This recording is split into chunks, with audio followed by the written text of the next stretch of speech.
जमाते इस्लामी ban, फिर हिंदू खतरे में। हिंसा का शिकार हो रहा बांग्लादेश में हिंदू, तोड़ दिए गए हिंदुओं के पवित्र स्थल। जमाते इस्लामी बैन होने पर भी नाराजगी। जाने पूरी कहानी, क्या है आखिर बांग्लादेश की सच्चाई। बांग्लादेश में तख्ता पलट के बाद बहुत सी ऐसी बातें हैं जो उभर कर सामने आ रही हैं। जहां बांग्लादेश में आगजनी, तनातनी पूरी तरह से तितर बितर होता हुए बांग्लादेश देखा जा सकता है, वहीं कहा जा रहा है कि बांग्लादेश में ऐसी दयनीय स्थिति सिर्फ आरक्षण का मुद्दा नहीं बल्कि पूर्व पीएम शेख हसीना के लिए किए गए फैसले हैं, जिनमें आता है जमाते इस्लामी को बैन करना। और यही वजह रही है कि उनके इस फैसले को भी जनता ने खासा पसंद नहीं किया है। आपको बता दें आखिर जमाते इस्लामी है क्या। जी हाँ, जमाते इस्लामी एक राजनीतिक पार्टी है जिसे बांग्लादेश में कट्टरपंथी माना जाता है। ये राजनीतिक पार्टी पूर्व पीएम खालिदा जिया की समर्थक पार्टियों में शामिल है। जमात पर प्रतिबंध लगाने का हालिया निर्णय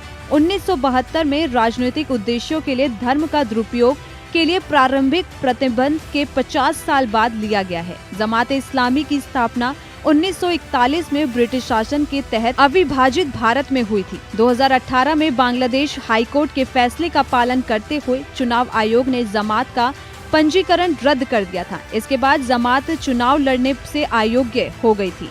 आपको बता दें कि जमाते इस्लामी का बांग्लादेश में अल्पसंख्यक हिंदुओं पर हमला करने में भी नाम आता है। Human rights organisation Amnesty International ने अपनी एक रिपोर्ट में कहा है कि जमाते इस्लामी और छात्र शिविर लगातार बांग्लादेश में हिंदुओं को निशाना बनाते रहे हैं।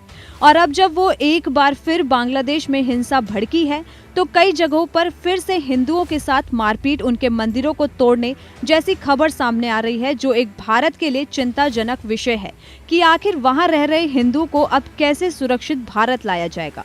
वहीं आपको ये भी बता दें कि बांग्लादेश में काम कर रहे गैर सरकारी संगठनों का आकलन है कि साल 2013 से 2022 तक बांग्लादेश में हिंदुओं पर 3600 हमले हुए हैं। इसमें जमाते इस्लामी का कई घटनाओं में रोल रहा है, जो एक उस भयावह तस्वीरों और उस दुख जताते हैं कि कैसा वो मंजर उस वक्त रहा होगा।